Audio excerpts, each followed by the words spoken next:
கிறிஸ்தேசுக்குள் அன்பாய் அழைக்கப்பட்ட சகோதர சகோதரிகளே, ஆண்டவராகிய இயேசு கிறிஸ்துவினுடைய அன்பின் நல்வாழ்த்துக்களை இந்த நேரத்தில் உங்கள் மத்தியில் தெரிவித்துக் கொண்டு மீண்டுமாக பிதா குமாரன் பரிசுத்த ஆவி என்கின்றதான ஒரு சத்தியத்தை குறித்து நாம் தியானிக்கலாம். இந்த நாளிலும் நாம் தியானிக்கும்படியாக எடுத்துக்கொண்ட ஒரு தலைப்பு, இயேசு கிறிஸ்து யார் என்பதை பற்றி அப்போஸ்தலனாகிய தோமாவின் சாட்சி. இயேசு கிறிஸ்து யார் என்பதை பற்றி அப்போஸ்தலனாகிய தோமாவின் சாட்சி. அன்பான சகோதர சகோதரிகளே, நம்முடைய வேதத்தை ஆராய்ந்து பார்க்கும்போது பிதாவாகிய யெகோவா தேவன்தான் கடவுள், இயேசு கிறிஸ்து அவருடைய ஒரே பேரான குமாரன் என்று வேதம் நமக்கு தெளிவாக எடுத்துரைக்கிறது. அது மாத்திரமல்லாமல் இயேசு கிறிஸ்து நமக்காக மரித்தார். அவரை 3ஆம் நாளில் மீண்டும் உயிரோடு எழுப்பினவர் யார்? இயேசு கிறிஸ்து நமக்காக மரித்தார். அவரை இயேசு கிறிஸ்துவை 3ஆம் நாளிலே உயிரோடு எழுப்பினவர் யார் என்று இந்த வேதம் சொல்லுது அப்படின்னா, பிதாவாகிய தேவன் தான் அவருடைய ஒரே பேரான குமாரனாகிய இயேசு கிறிஸ்துவை உயிரோடு எழுப்பினார் என்று வேதத்திலே அநேக வசனங்கள் காணப்படுகிறது. பாருங்கள், இப்படி இருக்கப்போ இயேசு கிறிஸ்து உயிர்த்தெழுந்த பிறகு அப்போஸ்தலர்களுக்கு சீசர்களுக்கு தரிசனமானார், அதாவது காட்சி அளிக்கிறார். அப்படிப்பட்ட ஒரு சூழ்நிலையில் இயேசு கிறிஸ்துவை தோமா எப்படி சொல்கிறாரு அப்படின்னா, பாருங்கள், யோவான் அதிகாரம் 20 வசனம் 28. யோவான் அதிகாரம் 20 வசனம் 28. தோமா அவருக்கு பிரதியுத்தரமாக, என் ஆண்டவரே என் தேவனே என்றான். பாருங்கள், இப்போ தோமா இயேசு கிறிஸ்துவை எப்படி சொல்கிறாருன்னா, என் ஆண்டவரே என் தேவனே. அன்பான சகோதர சகோதரிகளே, இப்போ பாருங்கள், இன்றைக்கு பைபிள் இயேசு கிறிஸ்து பிதாவாகிய தேவனுடைய ஒரே பேரான குமாரன் என்று வேதம் தெளிவாக எடுத்துரைக்கிறது. ஆனால் பாருங்கள், இந்த உலகம் எப்படி இயேசு கிறிஸ்துவை விசுவாசிக்கிறார்கள் அப்படின்னா, பழைய ஏற்பாட்டிலே சொல்லப்பட்ட அந்த யெகோவா தேவன் தான் இயேசு கிறிஸ்து என்று அநேக கிறிஸ்தவர்கள் தவறாக நினைக்கிறார்கள். எப்படி அப்படின்னா, பாருங்கள், இந்த இடத்துல தோமா இயேசு ஆண்டவரே தேவனேன்னு சொல்லியிருக்கிறனால இயேசு கிறிஸ்து தான் கடவுள், இயேசு கிறிஸ்து தான் யெகோவா தேவன் என்று அநேகர் தவறாக நினைக்கிறார்கள், விசுவாசிக்கிறார்கள்.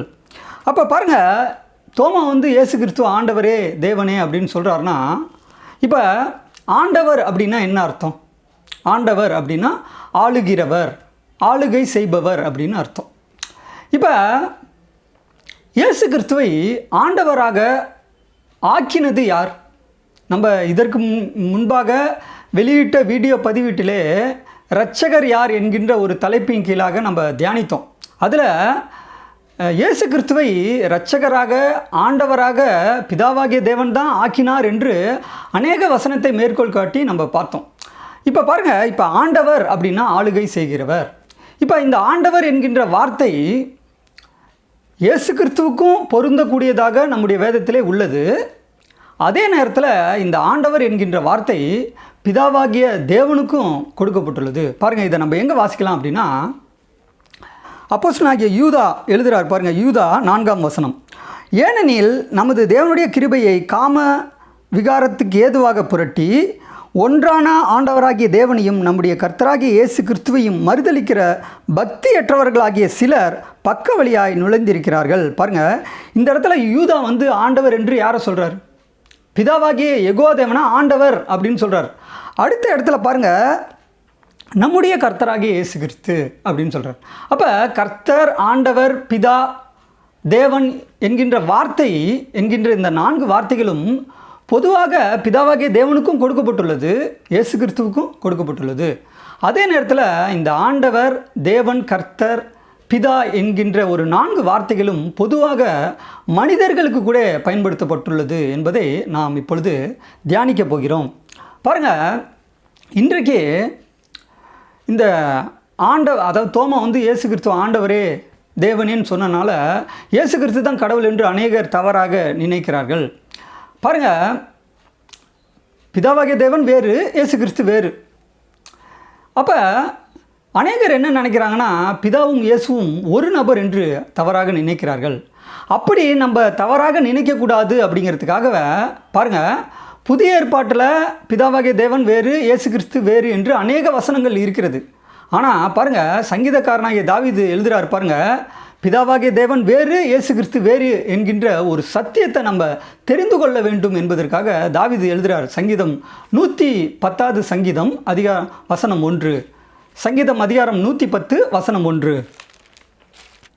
கர்த்தர் என் ஆண்டவரை நோக்கி, நான் உம்முடைய சத்துருக்களை உமக்கு பாதபடியாக்கி போடும் வரைக்கும் நீர் என்னுடைய வலது பார்சத்தில் உட்காரும் என்றார். பாருங்கள், தாவீது எழுதுகிறார்.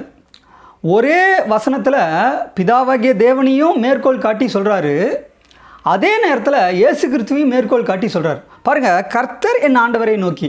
அப்போ கர்த்தர் என்று பழைய ஏற்பாட்டிலே வரக்கூடிய எல்லா இடங்களிலும் எபிரேய மொழியிலே யெகோவா என்று கொடுக்கப்பட்டுள்ளது. அப்போ பாருங்கள், கர்த்தர் அப்படின்னா யெகோவா, யெகோவா என் ஆண்டவரை நோக்கி. அப்போ தாவீது சொல்கிறாரு, யெகோவா தேவனை பாருங்கள், யெகோவா தேவனை குறித்து சொல்லிட்ட பிறகு என் ஆண்டவரை நோக்கி. அப்போ இந்த இடத்துல தாவீது ஆண்டவர் என்று யாரை சொல்கிறார்? இயேசு கிறிஸ்துவை தான் சொல்கிறார். அப்போ பாருங்கள், பிதாவாகிய தேவன் வேறு, இயேசு கிறிஸ்து வேறு என்று நாம் அறிந்து கொள்ள வேண்டும். அப்போ இந்த கர்த்தர், ஆண்டவர், தேவன், பிதா என்கின்ற இந்த 4 வார்த்தைகளும் பிதாவாகிய தேவனுக்கும் பொருந்தக்கூடியதாக இருக்கிறது, அதே நேரத்தில் இயேசு கிறிஸ்துக்கும் பொருந்தக்கூடியதாக இருக்கிறது என்பதை நாம் அறிந்து கொள்ள வேண்டியது அவசியமாக இருக்கிறது. அது மாத்திரமல்லாமல் பாருங்கள், பழைய ஏற்பாட்டில் முற்பிதாவான ஆபிரகாம் இருக்கார் இல்லையா, ஆபிரகாம், ஈசாக்கு, யாக்கோப். அப்போ பாருங்கள், ஆபிரகாமுக்கு குழந்தை பிறக்கும் என்கின்ற நற்செய்தியை சொல்வதற்கு 3 புருஷர்கள் சந்திக்கிறாங்க. இதை குறித்து நம்ம பார்த்துருக்கோம். அப்போ சாராள் அவருடைய கணவனான ஆபிரகாமை சாராள் எப்படி சொல்கிறாங்க அப்படின்னா ஆண்டவரேன்னு சொல்கிறாங்க. பாருங்கள், இதை எங்கே வாசிக்கலாம் அப்படின்னா ஆதியாகமம் அதிகாரம் 18 வசனம் 12. ஆதியாகமம் அதிகாரம் 18 வசனம் 12. ஆகையால் சாராள் தன் உள்ளத்திலே நகைத்து, நான் கிழவியும் என் ஆண்டவன் முதிர்ந்த வயதுள்ளோருமான பின்பு எனக்கு இன்பம் உண்டாயிருக்குமோ என்றாள். பாருங்கள், சாராள் ஆபிரகாமை எப்படி சொல்கிறாங்க? ஆண்டவன், என் ஆண்டவன் முதிர்ந்த வயதுள்ளோன் அப்படின்னு சொல்கிறாங்க. அப்போ பாருங்கள், இப்போ ஆண்டவன் என்று நம்ம தமிழில் வாசித்தோம். இதே ஆங்கில பைபிள் அநேகம் காணப்படுகிறது. அதாவது வித்தியாசமான டிஃப்ரெண்ட் டைப்பில் ஆங்கில மொழிபெயர்ப்பு வேதாகமங்கள் அநேகம் காணப்படுகிறது. அதில் பாருங்கள், இதே வசனம், இந்த அதிகாரத்தில் உள்ள இந்த வசனத்தை ஆங்கிலத்தில் சில ஆங்கில பைபிளில் நீங்கள் பார்த்தீங்கன்னா லார்டு, அதாவது LORD, லார்டு என்கின்ற வார்த்தை பயன்படுத்தப்பட்டுள்ளது. அப்போ லார்டு அப்படிங்கிற வார்த்தை ஆபிரகாமுக்கு கொடுக்கப்பட்டுள்ளது. அதனால் ஆபிரகாம் கடவுளா, கடவுள் என்று நாம் எடுத்துக்கொள்ளலாமா? பாருங்கள், இதே வசனத்தை புதிய ஏற்பாட்டில் நம்ம எங்கே வாசிக்கலாம் அப்படின்னா 1 பேதுரு அதிகாரம் 3 வசனம் 6. அந்தபடியே சாராள் ஆபிரகாமை ஆண்டவன் என்று சொல்லி அவனுக்கு கீழ்ப்படிந்திருந்தால் நீங்கள் நன்மை செய்து ஒரு ஆபத்துக்கும் பயப்படாதிருப்பீர்களானால் அவளுக்கு பிள்ளைகளாக இருப்பீர்கள். பாருங்கள், இந்த இடத்துல அந்தபடி சாராள் ஆபிரகாமை ஆண்டவன் என்று சொல்லி, பாருங்கள், இந்த ஆண்டவன் என்கின்ற வார்த்தை சில இங்கிலீஷ் பைபிளில் நீங்கள் பார்த்தீங்கன்னா LORD, லார்டுன்னு இருக்குது. அப்படின்னா ஆபிரகாம் கடவுளா, கடவுள் என்று எடுத்துக்கொள்ளலாமா? அப்படி எடுத்துக்கொள்ளக்கூடாது. இந்த ஆண்டவர் என்கின்ற வார்த்தை பொதுவாக பிதாவாகிய தேவனுக்கும் கொடுக்கப்பட்டுள்ளது, இயேசு கிறிஸ்துவுக்கும் கொடுக்கப்பட்டுள்ளது. அது மாத்திரமல்லாமல் மனிதர்களுக்கு கூட, பொதுவாக ஆபிரகாமுக்கு கூட கொடுக்கப்பட்டுள்ள காரியத்தை நம்ம வாசிக்க கேட்டோம். அது மாத்திரமல்லாமல் பாருங்கள், இப்போ நீதிமன்றத்தில் ஜட்ஜி இருக்கார் இல்லையா, நீதிபதி, ஜட்ஜி. அப்போ ஜட்ஜை வக்கீல் சொல்கிறார் மை லார்ட் அப்படிங்கிறார். அப்போ மை லார்டுன்னு என்ன? நீதிபதி, ஜட்ஜி கடவுளா? அப்போ ஒரு உயர்ந்த ஸ்தானத்தில் உள்ள ஒரு மனிதர்களை குறித்து சொல்லும்போது இந்த ஆண்டவர், இந்த கர்த்தர், தேவன், பிதா என்கின்ற வார்த்தை நம்முடைய வேதத்தில் வழங்கப்பட்டுள்ளது. அதை தான் நம்ம தெரிஞ்சுக்கணும். அப்போ பாருங்கள், அது மாத்திரமல்லாமல் இந்த ஆண்டவரே என்று தோமா சொல்லியிருக்காரு அப்படிங்கிறதுக்காக இயேசு கிறிஸ்து தான் யெகோவா தேவன், இயேசு கிறிஸ்து தான் கடவுள் என்று நாம் எடுத்துக்கொள்ளக்கூடாது. இந்த ஆண்டவர் என்கின்ற வார்த்தை ஒரு பொதுவான ஒரு வார்த்தையாக பைபிளில் கொடுக்கப்பட்டுள்ளது. அது மாத்திரமல்லாமல் பாருங்கள், அடுத்தது தோமா சொல்கிறாரு, என் ஆண்டவரே, என் தேவனே. இப்போ தேவன் என்கின்ற வார்த்தைக்கு என்ன அர்த்தம் அப்படின்னா, பாருங்கள், தேவன் அப்படின்னா வல்லமை உள்ளவர், அதாவது மேலானவர், வல்லமை உள்ளவர் என்று அர்த்தம். இப்போ பாருங்கள், இந்த தேவன் என்கின்ற வார்த்தை பைபிளிலே பிதாவாகிய யெகோவா தேவனுக்கும் கொடுக்கப்பட்டுள்ளது, அதே நேரத்தில் இயேசு கிறிஸ்துவுக்கும் கொடுக்கப்பட்டுள்ளது. அதே நேரத்தில் பாருங்கள், யாருக்கெல்லாம் இந்த தேவன் என்கின்ற வார்த்தை பயன்படுத்தப்பட்டுள்ளது யூஸ் பண்ணியிருக்காங்க. இந்த வார்த்தையை யாருக்கு பயன்படுத்தியிருக்காங்க அப்படின்னா, பாருங்கள், பழைய ஏற்பாட்டில் நமக்கு மோசேயை குறித்து தெரியும். அந்த மோசேயின் சம்பவத்தை குறித்து நம்ம ஆராய்ந்து பார்க்கும்போது பாருங்கள், யாத்திராகமம் அதிகாரம் 7 வசனம் 1. யாத்திராகமம் அதிகாரம் 7 வசனம் 1. கர்த்தர் மோசேயை நோக்கி, பார், உன்னை நான் பார்வோனுக்கு தேவனாக்கினேன். பாருங்கள், கர்த்தர் மோசேயை நோக்கி, பார், உன்னை நான் பார்வோனுக்கு தேவனாக்கினேன். அப்போ இந்த இடத்துல பாருங்கள், இஸ்ரேல் ஜனங்கள் எகிப்திலே அடிமையாக இருந்தார்கள். அவர்களை வழிநடத்தி செல்லக்கூடியதற்காக தேவன் வந்து மோசேயை வந்து ஒரு தலைவராக நியமிக்கிறார். அப்போ மோசேவுக்கு வந்து ஒரு உறுதுணையாக சப்போர்ட்டாக இருக்க வேண்டும் என்பதற்காக ஆரோனை நியமிக்கிறார். அப்போ பாருங்கள், இப்போ வந்து பார்வோனுக்கு மோசே வந்து தேவனாக, பார்வோனுக்கு மோசே வந்து தேவன் என்று வேதம் சொல்லுது. அப்படின்னா மோசே கடவுளா? நீங்கள் தான் சொல்லணும். மோசே வந்து கடவுள் என்று நாம் எடுத்துக்கொள்ளலாமா? அப்படி எடுத்துக்கொள்ளக்கூடாது. இந்த தேவன் என்கின்ற வார்த்தையை ஒரு பொதுவாக நம்முடைய வேதத்திலே கொடுக்கப்பட்டுள்ளது. தொடர்ந்து நம்ம பார்க்கும்போது பாருங்கள், யாத்திராகமம் அதிகாரம் 4 வசனம் 16. யாத்திராகமம் அதிகாரம் 4 வசனம் 16. அவன் உனக்கு பதிலாக ஜனங்களோடே பேசுவான், இவ்விதமாய் அவன் உனக்கு வாயாக இருப்பான், நீ அவனுக்கு தேவனாக இருப்பாய். பாருங்கள், இப்போ வந்து இந்த இடத்துல ஆரோனுக்கு வந்து மோசே வந்து தேவன் அப்படின்னு நம்ம வாசிக்க கேட்டோம். அப்படின்னா மோசே வந்து கடவுளா? நீங்கள் தான் பதில் சொல்லணும். அப்போ தேவன் என்கின்ற நம்ம வச்சிருக்க பைபிள்லே தேவன், மோசே வந்து தேவன் என்று சொல்லுது. மோசே வந்து ஒரு தேவன் என்று வேதம் சொல்லுது. அப்படின்னா மோசே கடவுளா? அப்போ தேவன் அப்படின்னா நம்ம எப்படி அதை புரிஞ்சு கொள்ள வேண்டும் அப்படின்னா, தேவன் என்கின்ற வார்த்தைக்கு வல்லமை உள்ளவர். அப்போ பார்வோனை விட மோசே வந்து ஒரு வல்லமை உள்ள ஒரு மேலான நிலைமையில் இருக்கிறார். அதை தான் நம்ம புரிஞ்சுக்கணும். அப்போ இந்த தேவன் என்கின்ற வார்த்தையை ஒரு பொதுவாக பயன்படுத்தப்பட்டுள்ளது. அது மாத்திரமல்லாமல் பாருங்கள், இந்த தேவன் என்கின்ற வார்த்தை சாத்தானுக்கு கூட நம்முடைய வேதத்தில் கொடுக்கப்பட்டுள்ளது. பாருங்கள், இதை நம்ம எங்கே வாசிக்கலாம் அப்படின்னா, அப்போஸ்தலனாகிய பவுல் எழுதுகிறார். பாருங்கள், 2 கொரிந்தியர் அதிகாரம் 4 வசனம் 4.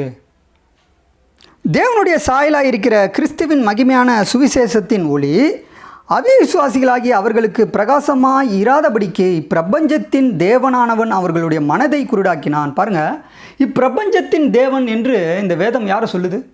சாத்தானை சொல்லுது. அப்போ சாத்தான் கடவுளா? சாத்தான் கடவுள் என்று நம்ம எடுத்துக்கொள்ளலாமா? நீங்கள் தான் பதில் சொல்லணும். அப்படி எடுத்துக்கொள்ளக்கூடாது. அப்போ தேவன் என்கின்ற வார்த்தையே பாருங்கள் பொதுவாக பயன்படுத்தப்பட்டுள்ளது.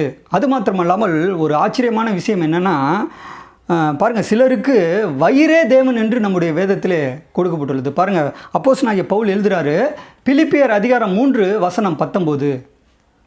பிலிப்பியர் அதிகாரம் 3 வசனம் 19. அவர்களுடைய முடிவு அழிவு, அவர்களுடைய தேவன் வயிறு. பார்த்தீங்களா? அப்போ வயிறு வந்து தேவன், வயிறை வந்து தேவன் என்று இந்த வேதத்தில் எழுதப்பட்டுள்ளது. அதனால் வயிறு வந்து கடவுள் அப்படின்னு நம்ம எடுத்துக்கலாமா? அது உருவகப்படுத்தி சொல்லப்பட்டுள்ள ஒரு வார்த்தை. அப்போ தேவன் அப்படின்னாவே ஒரு மேலான நிலைமையில் உள்ள ஒரை வந்து தேவன் என்று நம்முடைய வேதம் எடுத்துரைக்கிறது. அப்போ பாருங்கள், தோமா வந்து ஆண்டவரே தேவனே என்று சொன்னார் அப்படிங்கிறதுக்காக இயேசு கிறிஸ்து தான் வந்து கடவுள், இயேசு கிறிஸ்து தான் வந்து யெகோவா தேவன் என்று நாம் நினைக்கக்கூடாது, விசுவாசிக்கக்கூடாது. இந்த தேவன் என்கின்ற வார்த்தை பிதாவாகிய தேவனுக்கும் கொடுக்கப்பட்டுள்ளது, அதே நேரத்தில் இயேசு கிறிஸ்துவுக்கும் கொடுக்கப்பட்டுள்ளது என்பதை நாம் அறிந்து கொள்ள வேண்டியது அவசியமாக இருக்கிறது. அது மாத்திரமல்லாமல் பாருங்கள், இப்போ வேதத்தை நம்ம படிக்கிறோம். இப்போ நம்மையும் இந்த வேதம் எப்படி சொல்லுதுன்னா, பாருங்கள், சங்கீதத்தில் நம்ம வாசிக்கலாம். சங்கீதம் அதிகாரம் 82 வசனம் 6. நீங்கள் தேவர்கள் என்றும் நீங்கள் எல்லாரும் உன்னதமானவரின் மக்கள் என்றும் நான் சொல்லியிருந்தேன். பாருங்கள், இந்த இடத்துல நீங்கள் தேவர்கள் என்றும் அப்படின்னு இருக்கு இல்லையா? இது ஆங்கிலத்தில் பைபிளில் நம்ம வாசிங்கன்னா தேவர்கள் அப்படின்னா ஆங்கிலத்தில், ஆங்கில வேதத்தில், ஆங்கில பைபிளில் எப்படி இருக்குன்னா GODS, காட்ஸ்ன்னு இருக்கு. அப்போ பாருங்கள், இதே வசனத்தை நம்முடைய ஆண்டவராகிய இயேசு கிறிஸ்து இந்த பூமியில் வாழ்ந்தப்போ மேற்கோள் காட்டி பேசுகிறார். பாருங்கள், இதை நம்ம எங்கே வாசிக்கலாம் அப்படின்னா யோவான் அதிகாரம் 10 வசனம் 34, 35. யோவான் அதிகாரம் 10 வசனம் 34, 35. இயேசு அவர்களுக்கு பிரதியுத்தரமாக, தேவர்களாக இருக்கிறீர்கள் என்று நான் சொன்னேன் என்பதாய் உங்கள் வேதத்தில் எழுதியிருக்கவில்லையா? தேவ வசனத்தை பெற்றுக்கொண்டவர்களை தேவர்கள் என்று அவர் சொல்லியிருக்க வேத வாக்கியமும் தவறாததாய் இருக்க. பாருங்கள், இந்த இடத்துல சங்கீதத்தில் நம்ம வாசித்த அந்த வசனத்தை மேற்கோள் காட்டி இயேசு கிறிஸ்து சொல்கிறாரு, தேவ வசனத்தை பெற்றுக்கொண்டவர்களை தேவர்கள். அப்போ ஆங்கில பைபிளில் நீங்கள் வாசிங்கன்னா தேவர்கள் அப்படிங்கிற வார்த்தை காட்ஸ், GODS அப்படிங்கிற வார்த்தை கொடுக்கப்பட்டுள்ளது. அப்போ அநேகரை குறித்து சொல்லும்போது, அநேகர் வேதத்தை படிக்கிறோம், பைபிளை படிக்கிறனால காட்ஸ் கடவுள்கள். அப்போ படிக்கிற நம்ம அநேகரை குறித்து சொல்லும்போது காட்ஸ், அப்போ ஒருத்தரை குறித்து சொல்லும்போது காட்ஸ் தேவன். அப்போ படிக்கிறனால நம்மளாம் கடவுள் அப்படின்னு நம்ம எடுத்துக்கொள்ளலாமா? நீங்கள் தான் பதில் சொல்லணும். அப்படி எடுத்துக்கொள்ளக்கூடாது. அப்போ பாருங்கள், இந்த தேவன் என்கின்ற வார்த்தை ஒரு பொதுவாக கொடுக்கப்பட்டுள்ள ஒரு வார்த்தை. அந்த வார்த்தைக்கு என்ன அர்த்தம்னா வல்லமை உள்ளவர், ஒரு மேலான நிலைமையில் உள்ளவரை குறித்து சொல்லும்போது இந்த தேவன் என்கின்ற வார்த்தை பயன்படுத்தப்பட்டுள்ளது நம்முடைய வேதத்திலே. இது ஒரு பொதுவான வார்த்தை என்பதை நாம் அறிந்து கொள்ள வேண்டியது அவசியமாக இருக்கிறது. அது மாத்திரமல்லாமல் பாருங்கள், இப்போ இயேசு கிறிஸ்து பிதாவாகிய தேவனுடைய ஒரே பேரான குமாரன் என்று நாம் விசுவாசிக்க வேண்டும். அதே நேரத்தில் இயேசு கிறிஸ்துவும் ஒரு தேவன் என்று தான் இந்த வேதம் சொல்லுது. பாருங்கள், இதை நம்ம எங்கே வாசிக்கலாம் அப்படின்னா ஏசாயா அதிகாரம் 9 வசனம் 6. ஏசாயா அதிகாரம் 9 வசனம் 6. நமக்கு ஒரு பாலகன் பிறந்தார், நமக்கு ஒரு குமாரன் கொடுக்கப்பட்டார், கர்த்தத்துவம் அவர் தோளின் மேல் இருக்கும், அவர் நாமம் அதிசயமானவர், ஆலோசனை கர்த்தா, வல்லமையுள்ள தேவன், நித்திய பிதா, சமாதான பிரபு என்னப்படும். பாருங்கள், இதில் வல்லமையுள்ள தேவன். அப்போ இயேசு கிறிஸ்து யார்? வல்லமையுள்ள தேவன். அவரும் ஒரு தேவன் என்று தான் இந்த வேதம் சொல்லுது. இப்போ பாருங்கள், இப்படி சில வசனங்கள் இயேசு கிறிஸ்துவ தேவன், ஆண்டவர் அப்படின்னு சொல்கிறனால அநேகர் என்ன நினச்சிட்றாங்கன்னா இயேசு கிறிஸ்து தான் யெகோவா தேவன் என்று தவறாக நினைக்கிறார்கள். அப்படி தவறாக நாம் நினைக்கக்கூடாது, விசுவாசிக்கக்கூடாது என்பதற்காகவே பாருங்கள், நம்முடைய வேதத்தை ஆராய்ந்து பார்க்கும்போது இயேசு கிறிஸ்துவை குறித்து வேதம் எப்படி சொல்லுது? வல்லமையுள்ள தேவன். ஆனால் பிதாவாகிய தேவனை குறித்து வேதம் எப்படி சொல்லுதுன்னா யாத்ராகமம் அதிகாரம் 6 வசனம் 2, 3 சர்வ வல்லமையுள்ள தேவன் என்று வேதம் எடுத்துரைக்கிறது. பார்த்தீங்களா? அப்போ யெகோவா தேவனை குறித்து வேதம் எப்படி சொல்லுதுன்னா சர்வ வல்லமையுள்ள தேவன். ஆனால் இயேசு கிறிஸ்து வல்லமையுள்ள தேவன் என்று சொல்லுது. அப்போ இதை தான், இப்படிப்பட்ட ஒரு வித்தியாசத்தை நாம் ஆராய்ந்து பார்க்கும்போது பிதாவாகிய தேவன் தான் கடவுள், இயேசு கிறிஸ்து அவருடைய குமாரன் என்று நாம் விசுவாசிக்க வேண்டும், அறிந்து கொள்ள வேண்டும். அது மாத்திரமல்லாமல் பாருங்கள், பிதாவும் இயேசு கிறிஸ்துவும் ஒருவர் என்று அநேகர் தவறாக நினைக்கிறார்கள். அப்படி நம்ம விசுவாசிக்கக்கூடாது. பிதாவாகிய தேவன் வேறு, இயேசு கிறிஸ்து அவருடைய குமாரன் என்று நாம் விசுவாசிக்க வேண்டும். அப்போ பாருங்கள், பிதாவாகிய தேவன் வேறு, இயேசு கிறிஸ்து வேறு என்கின்ற ஒரு சத்தியத்தை நாம் அறிந்து கொள்ள வேண்டும் என்பதற்காகவே பாருங்கள், பழைய ஏற்பாட்டிலும் புதிய ஏற்பாட்டிலும் அநேக வசனங்கள் கொடுக்கப்பட்டுள்ளது. அதில் பழைய ஏற்பாட்டில் ஒரு முக்கியமான வசனத்தை நம்ம வாசிக்கலாம். பாருங்கள், சங்கீதக்காரனாகிய தாவீது எழுதுகிறார். பாருங்கள், சங்கீதம் அதிகாரம் 45 வசனம் 6, 7. சங்கீதம் அதிகாரம் 45 வசனம் 6, 7. தேவனே, உம்முடைய சிங்காசனம் என்றென்றைக்கும் உள்ளது, உமது ராஜ்யத்தின் செங்கோல் நீதியுள்ள செங்கோலாய் இருக்கிறது.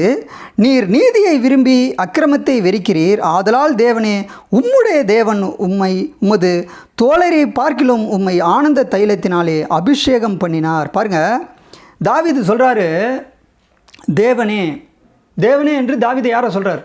இயேசு கிறிஸ்துவ சொல்கிறார். தேவனே, உமது சிங்காசனம் என்றென்றைக்கும் உள்ளது, உமது ராஜ்யத்தின் செங்கோல் நீதியுள்ள செங்கோலாக இருக்கிறது. நீர் நீதியை விரும்பி அக்கிரமத்தை வெறுக்கிறீர். ஆதலால் தேவனே, உம்முடைய தேவன். அப்போ இந்த இடத்துல தாவீது உம்முடைய தேவன் என்று யாரை சொல்கிறாரு? பிதாவாகிய யெகோவா தேவன் தான் சொல்கிறார். அப்போ இயேசு கிறிஸ்துவும் ஒரு தேவன் என்று இந்த வேதம் சொல்லுது. ஆனால் அவருக்கும் ஒரு தேவன் இருக்கிறாரு, அவர் தான் பிதாவாகிய யெகோவா தேவன் என்று தாவீது சொல்கிறார். பாருங்கள், இதே வசனத்தை அப்போஸ்தலனாகிய பவுல் மேற்கோள் காட்டி எழுதுகிறார். பாருங்கள், எபிரேயர் அதிகாரம் 1 வசனம் 8, 9. எபிரேயர் அதிகாரம் 1 வசனம் 8, 9. குமாரனை நோக்கி, தேவனே, உம்முடைய சிங்காசனம் என்றென்றைக்கும் உள்ளது, உம்முடைய ராஜ்யத்தின் செங்கோல் நீதியுள்ள செங்கோலாக இருக்கிறது. நீர் நீதியை விரும்பி அக்கிரமத்தை வெறுத்திருக்கிறீர். ஆதலால் தேவனே, உம்முடைய தேவன் உமது தோழரை பார்க்கிலும் உம்மை ஆனந்த தைலத்தினால் அபிஷேகம் பண்ணினார் என்றும். பார்த்தீங்களா? அப்போ இயேசு கிறிஸ்துவ இந்த வேதம் தேவன் என்று தான் சொல்லுது. அவர் இயேசு கிறிஸ்து யாருன்னா வல்லமையுள்ள தேவன். ஆனால் பிதாவாகிய தேவனை குறித்து சொல்லும்போது அவர் சர்வ வல்லமையுள்ள தேவன். அப்படி பாருங்கள், பிதாவாகிய தேவனுக்கும் இயேசு கிறிஸ்துவுக்கும் உள்ள அந்த வித்தியாசம், அந்த வித்தியாசத்தை எப்படி பவுல் சொல்கிறார்னா, நீர் நீதியை விரும்பி அக்கிரமத்தை வெறுத்திருக்கிறீர். ஆதலால் தேவனே, பாருங்கள், ஆதலால் தேவனே என்று அப்போஸ்தலனாகிய பவுல் யாரை சொல்கிறார்? தாவீது யாரை சொன்னாரோ அந்த வசனத்தை மேற்கோள் காட்டி பவுல் சொல்கிறார், ஆதலால் தேவனே உம்முடைய தேவன். பார்த்தீங்களா? அப்போ இயேசு கிறிஸ்துவும் ஒரு தேவன் தான், ஆனால் அவருக்கும் ஒரு தேவன் இருக்கார், அவர் தான் பிதாவாகிய யெகோவா தேவன் என்று இந்த வேதம் தெளிவாக எடுத்துரைக்கிறது. அன்பான சகோதர சகோதரிகளே, அப்போ பாருங்கள், தோமா வந்து இயேசு கிறிஸ்துவ ஆண்டவரே தேவனே என்று சொன்னார்னா இயேசு கிறிஸ்து தான் கடவுள், இயேசு கிறிஸ்து தான் யெகோவா தேவன் என்று நாம் அறிந்து கொள்ளக்கூடாது, விசுவாசிக்கக்கூடாது. பிதாவாகிய யெகோவா தேவன் தான் கடவுள். அப்போ பாருங்கள், தேவன், ஆண்டவர், பிதா, கர்த்தர் என்கின்ற வார்த்தை பிதாவாகிய தேவனுக்கும் கொடுக்கப்பட்டுள்ளது, அதே நேரத்தில் இயேசு கிறிஸ்துவுக்கும் கொடுக்கப்பட்டுள்ளது என்பதை நாம் அறிந்து கொள்ள வேண்டியது அவசியமாக இருக்கிறது.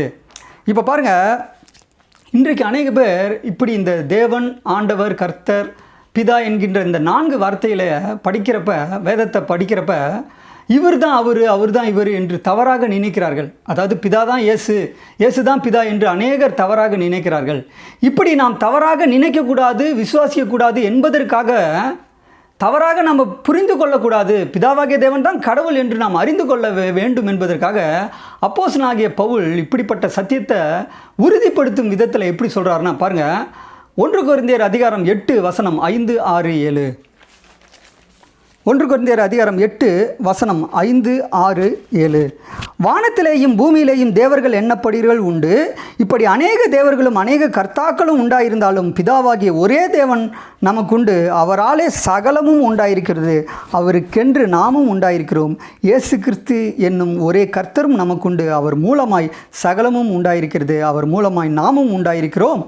ஆகிலும் இந்த அறிவு எல்லாரிடத்திலும் இல்லை. பார்த்தீங்களா? இன்றைக்கு வானத்திலேயும் பாருங்கள், இந்த வசனத்தில் பவுல் சொல்கிறார், வானத்திலேயும் பூமியிலேயும் தேவர்கள் எண்ணப்படுகள் உண்டு, அநேக தேவர்கள், அநேக கர்த்தாக்கள். இப்போ ஆங்கில பைபிளில் நீங்கள் பார்த்தீங்கன்னா மெனி காட்ஸ் மெனி லார்ட்ஸ் அப்படின்னு இருக்கு. மெனி காட்ஸ் மெனி லார்ட்ஸ் அப்படின்னா அநேக கடவுள் இருக்காருங்களா? அநேக கர்த்தாக்கள், அநேக தேவர்கள் இருக்கிறாங்களா? அப்போ மேலான ஒரு நிலைமையில் உள்ள ஒரு மனிதர்களை கூட வானத்திலையும் சரி பூமியிலையும் சரி இந்த தேவன் என்று நம்முடைய வேதம் அழைக்கிறது என்பதை நாம் அறிந்து கொள்ள வேண்டும். இப்படி அநேக தேவர்கள், அநேக கர்த்தாக்கள் உண்டாயிருந்தாலும் யாரால் சகலமும் உண்டாயிற்று? யார் எல்லாவற்றையும் சகலத்தையும் படைத்தவர் யார்? பிதாவாகிய தேவன் தான் படைத்தார் என்று வேதம் தெளிவாக எடுத்திருக்கிறது. அப்போ பிதாவாகிய தேவன் தான் கடவுள், அவருடைய நாமம் யெகோவா. அப்படி சொல்லிட்டு பாருங்கள், இயேசு கிறிஸ்து என்னும் ஒரே கர்த்தரும் நமக்கு உண்டு. அப்போ பிதாவாகிய தேவன் இருக்கிற மாதிரி இயேசு கிறிஸ்துவும் இருக்கிறாரு. அப்போ பிதாவாகிய தேவனும் இயேசு கிறிஸ்துவும் ஒரு நபர் என்று நாம் விசுவாசிக்கக்கூடாது, நம்பக்கூடாது.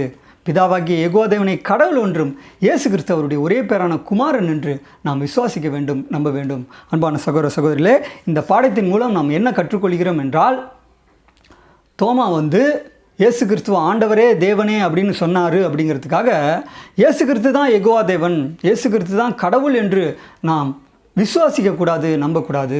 கடைசியாக ஒரு வசனத்தை நாம் வாசித்து இந்த பாடத்தை நிறைவு செய்வோம். எபேசியர் அதிகாரம் 1 வசனம் 3. எபேசியர் அதிகாரம் 1 வசனம் 3. நம்முடைய கர்த்தராகிய இயேசு கிறிஸ்துவின் பிதாவாகிய தேவனுக்கு ஸ்தோத்திரம். பாருங்கள், அப்போஸ்தலனாகிய பவுல் சொல்கிறாரு, நம்முடைய கர்த்தராகிய இயேசு கிறிஸ்துவின் பிதாவாகிய தேவனுக்கு ஸ்தோத்திரம். அப்போ இயேசு கிறிஸ்துவை இந்த வேதம் எப்படி சொல்லுதுன்னா தேவன், வல்லமையுள்ள தேவன் என்று தான் இந்த வேதம் சொல்லுது. ஆனால் பிதாவாகிய தேவனை குறித்து இந்த வேதம் எப்படி சொல்லுதுன்னா ஆதலால் தேவனே உம்முடைய தேவன். அப்போ அதாவது இயேசு கிறிஸ்து ஒரு தேவன், அவருக்கும் ஒரு தேவன் இருக்காரு என்று தான் நாம் வாசிக்க கேட்டோம். பாருங்கள், அப்போ தொடர்ந்து நம்ம பார்க்கும்போது நம்முடைய கர்த்தராகிய இயேசு கிறிஸ்துவின் பிதாவாகிய தேவனுக்கு ஸ்தோத்திரம். அப்போ இயேசு கிறிஸ்துவுக்கே தேவன் இருக்கிறாரு, அவர் தான் பிதாவாகிய தேவன், அவருக்கு தான் துதி ஸ்தோத்திரத்தை நாம் இயேசு கிறிஸ்து மூலமாக நாம் ஏறெடுக்க வேண்டும் என்று வேதம் நமக்கு தெளிவாக எடுத்திருக்கிறது. அன்பான சகோதர சகோதரிகளே, பாருங்கள், பிதாவாகிய யெகோவா தேவன் தான் கடவுள், இயேசு கிறிஸ்து அவருடைய ஒரே பேரான குமாரன் என்று நாம் விசுவாசிக்க வேண்டும், நம்ப வேண்டும். தோமா வந்து இயேசு கிறிஸ்துவ ஆண்டவரே தேவனேன்னு சொன்னார் அப்படிங்கிறதுக்காக இயேசு கிறிஸ்து தான் யெகோவா தேவன், இயேசு கிறிஸ்து தான் கடவுள் என்று நாம் அறிந்து கொள்ளக்கூடாது, விசுவாசிக்கக்கூடாது. இந்த தேவன், ஆண்டவர், கர்த்தர், பிதா என்கின்ற வார்த்தை பிதாவாகிய தேவனுக்கும் கொடுக்கப்பட்டுள்ளது, இயேசு கிறிஸ்துவுக்கும் கொடுக்கப்பட்டுள்ளது. இந்த வார்த்தைகள் மனிதர்களுக்கு கூட கொடுக்கப்பட்டுள்ளது. அப்போ பிதாவாகிய யெகோவா தேவனை கடவுள் என்றும் இயேசு கிறிஸ்து அவருடைய ஒரே பேரான குமாரன் என்று நாம் விசுவாசிக்க வேண்டும், நம்ப வேண்டும். தொடர்ந்து இணைந்திருங்கள். இன்னும் அநேக சத்திய காரியங்களை நாம் தியானிக்கலாம்.